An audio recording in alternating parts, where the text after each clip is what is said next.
कोरा सागर नाम का एक गांव था। उस गांव का ये नाम उस गांव में स्थित तालाब के कारण पड़ा था। तालाब गांव के किनारे था और बड़ा ही खूबसूरत था।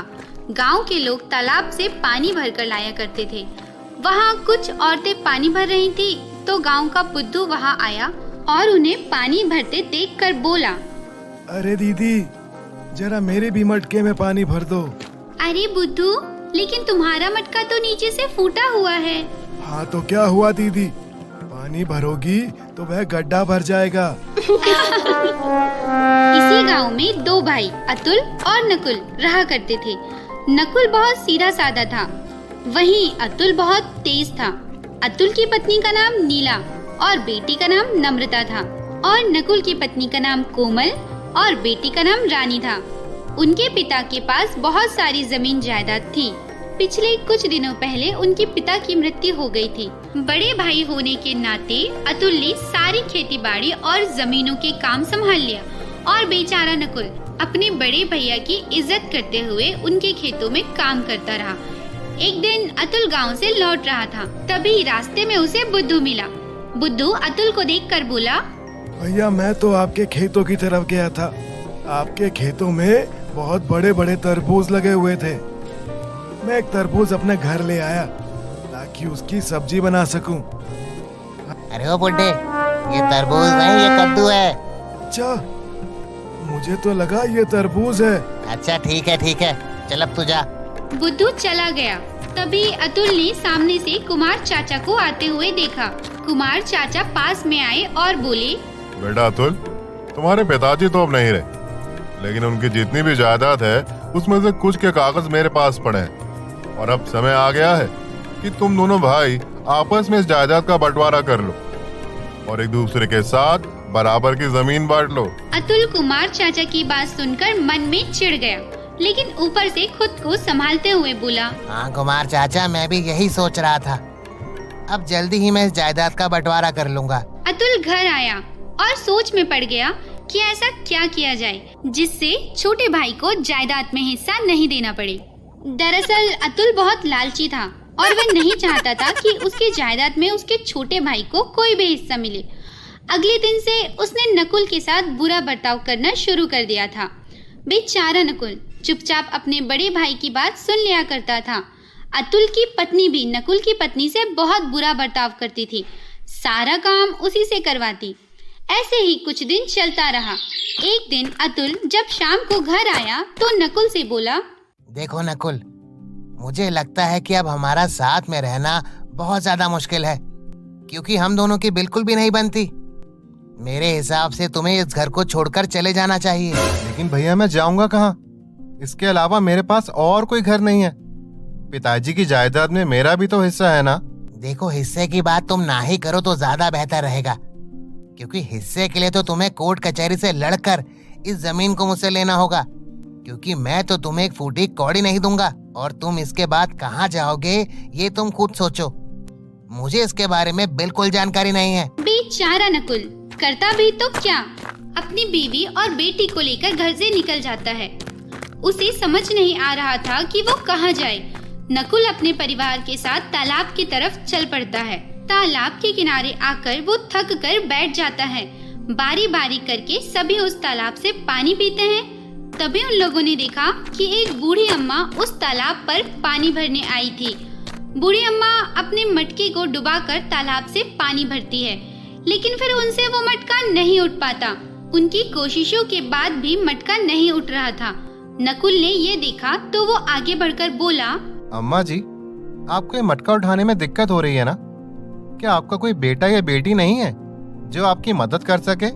नहीं बेटा, मैं दुनिया में अकेली हूँ। तेरी तरह मेरा भी एक बेटा था, बड़ा ही लायकदार था। वह हमेशा मेरा बहुत ख्याल रखता था, परंतु उसकी भी मृत्यु हो गई और मैं दुनिया में अकेली ही रह गई। अम्मा जी, आपकी बातें सुनकर मुझे बड़ा दुख हुआ। कोई बात नहीं, मैं भी आपके बेटे की तरह ही हूँ। ये मटका आप मुझे पकड़ा दीजिए, मैं पानी भरकर इस मटके को आपके घर पहुँचा देता हूँ। कहाँ रहती हैं आप? यहीं पास में मेरी झोपड़ी है बेटा, ऐसा करो कि तुम सब मेरे साथ चलो। तुम लोग भूखे भी लगते हो। मेरे घर जो भी कुछ रूखा सूखा रखा है हम सब मिलकर खा लेंगे। नकुल ने मटके में पानी भरा और अपनी पत्नी और बेटे को लेकर बूढ़ी अम्मा के पीछे पीछे चलने लगा। थोड़ी ही देर में वो लोग बूढ़ी अम्मा की झोपड़ी के किनारे पहुंच गए। उन लोगों ने देखा कि बूढ़ी अम्मा एक छोटी सी झोपड़ी में रहती हैं। बूढ़ी अम्मा ने उन सभी को अंदर बुलाया और फिर खाना खिलाया। फिर नकुल बोला, अम्मा, आपका बहुत बहुत धन्यवाद जो आपने हमें खाना खिलाया। अब काफी देर हो चुकी है, हमें चलना चाहिए।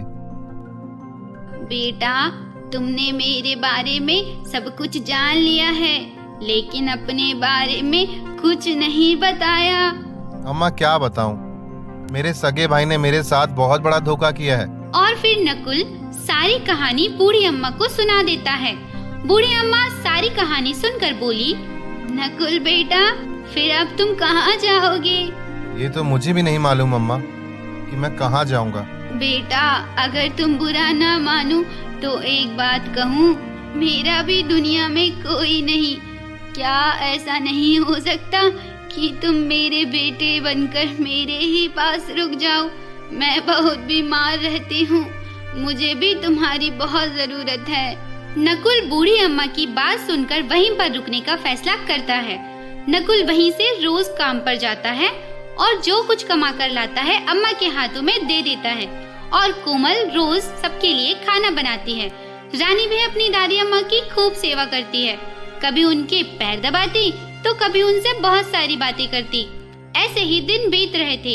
एक दिन बूढ़ी अम्मा की तबीयत बहुत खराब हो गई।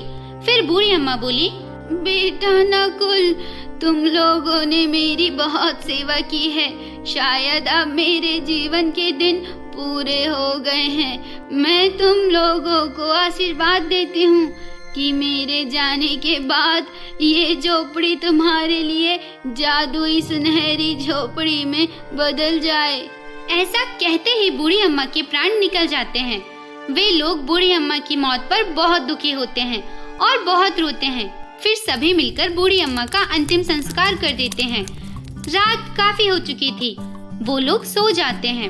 अगले दिन जब कोमल सुबह उठी तो उसे अपनी आंखों पर यकीन नहीं आ रहा था। उसने जल्दी से नकुल को जगाया और कहा, जरा देखिए तो सही, हमारी झोपड़ी सुनहरी झोपड़ी में कैसे बदल गई। नकुल और रानी ने भी देखा कि वह झोपड़ी सुनहरी झोपड़ी में बदल गई। वो लोग बहुत खुश हुए।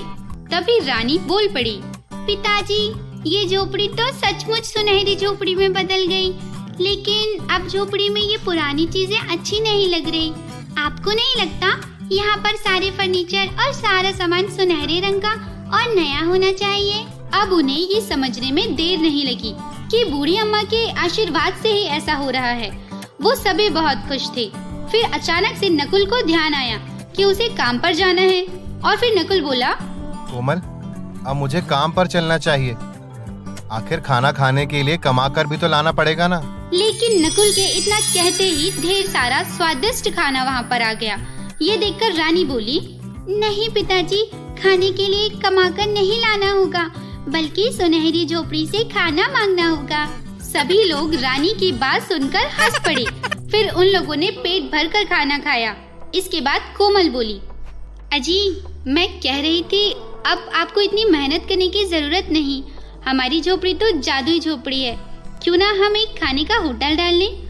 हमारा काम भी चलता रहेगा और लोगों की मदद भी होती रहेगी। वहाँ पर हम गरीब लोगों को मुफ्त में खाना खिलाएंगे। हाँ कोमल, बिल्कुल सही बात कही तुमने।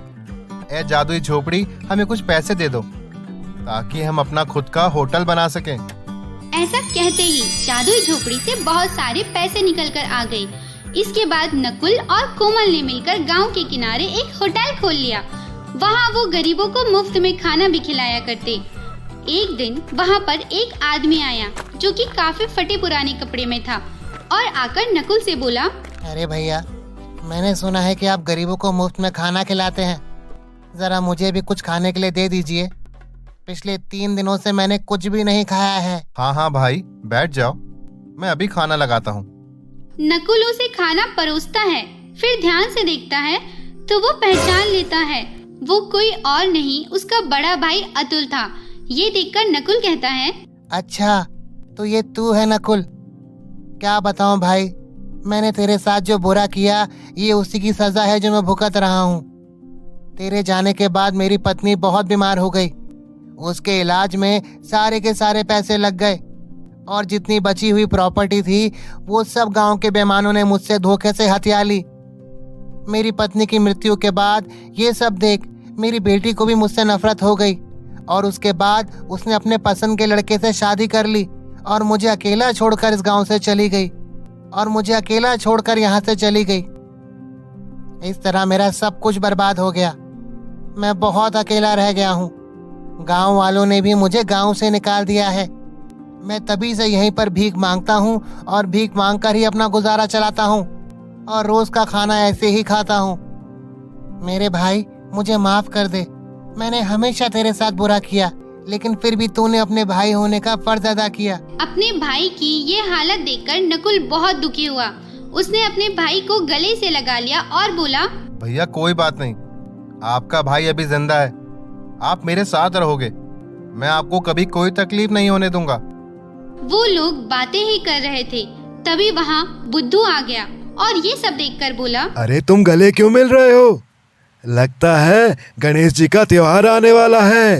अरे बुड्ढे, गणेश जी का त्योहार आ रहा है, हम तुझे लड्डू खिलाएंगे और साथ में पेड़े भी। सभी लोग हंसने लगते हैं। तो दोस्तों, कैसी लगी आज आपको हमारी कहानी? अगर आपको हमारी कहानी पसंद आई है तो इस कहानी को लाइक करें, शेयर करें और चैनल को सब्सक्राइब कीजिए।